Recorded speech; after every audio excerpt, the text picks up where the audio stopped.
أعوذ بالله من الشيطان الرجيم. بسم الله الرحمن الرحيم. الحمد لله رب العالمين. Ngicela Allah angivikele kusathane ongathandwa. Egameni lika Allah onomusa onesihawu. Udumo lonke lumfanele uAllah yena yedwa. Kutheke sekwenzekile uMuhammad sallallahu alaihi wasallam wabona leliphupho alibonile. No Gabriel naye uJibrayil alayhi salam naye wamenzela umhlolo into angakaza yenze. He understood exactly ukuthi amaZulu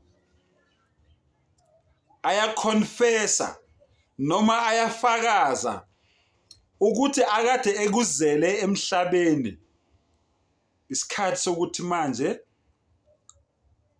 kugcwaliseke ukuthi ukufezile umlayezo weqiniso wenkolo yeqiniso akade eze emhlabeni ukuzoyivuselela uqedile manje konke akade ekuzele emhlabeni uqedile kodwa ngomusa wakhe nothando lwakhe ayethanda ngalo abalandeli bakhe wakhetha ukuthi lento angayitsheli umuntu kuvele kube ukwazi kwakhe yedwa angabatsheli ngoba wayengafuni ukubathusa wayazi indlela ababemthanda ngayo njengoba sisamthanda namhlanje.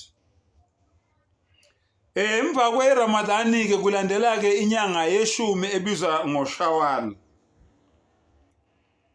Kuthenga leyo nyanga leyo kaShawwal wabiza omunye wabalandeli bakhe igama lakhe uMu'adh bin Jabal.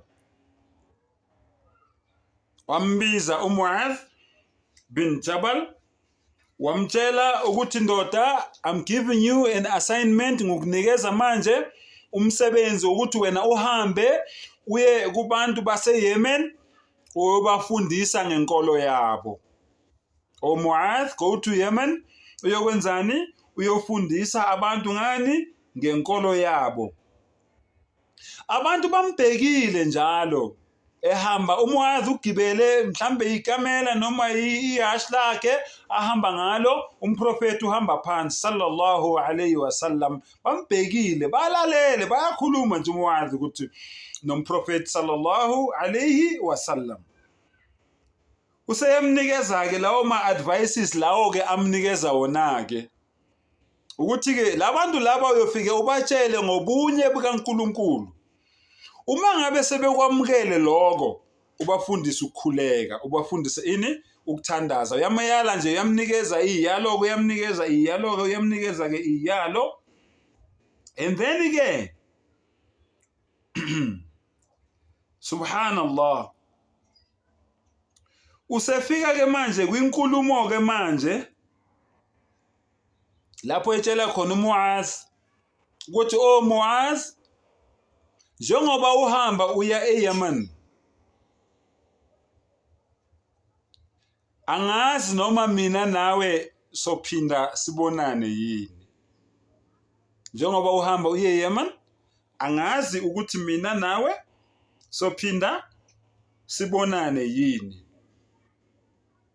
Kodwa amathuba maningi ukuthi uyothi mangabe ubuya lapho ubuya khona ufike ungene emasjid etempelini bese uboniswa ini ithuna lami. Utshela uMu'adh bin Jabal uyahamba. Very beloved companion of his. Wayemthanda ngendlela eyisimanga, wayebathanda ngendlela eyisimanga abalandeli bakhe. Kodwa uyamuzwa umtshela ukuthi njengoba uhamba ngenzeka ubuye ungasangitholi ngoba angiboni ukuthi isikhathi sami la emhlabeni sisesiningi. Ngibona isikhathi sami sesiyafinyela. Insuku zami sezibaliwe. ubanikeza another hint, kodwa still haya abamthathele ekhanda. Uyazi umuntu uma umthanda maye ukhuluma into, hayi mana umthathele ekhanda maye sevalelisa, ubona ngathi nje hayi uyakuteketisa nje, kodwa wayikhuluma lento kuMuadh bin Jabal. Bafowethu, ake sifunde kulabantu ababephila nalomuntu, sifunde ukumthanda, sifunde ukumcelela izibusiso kumdali ngoba wasisiza ngempela. Ngaphandle kwakhe ngaba sikho la namhlanje. Allah alifaka uthando lwakhe enhlizweni zethu nasengqondweni zethu, sihlale simcelela izibusiso nezibingelelo eziphuma kumdali ngaso sonke isikhathi. Wa sallallahu ala sayidina Muhammadin nabiyil ummi wa ala alihi wa ashabihi ajma'in birahmatika ya arhamar rahimin.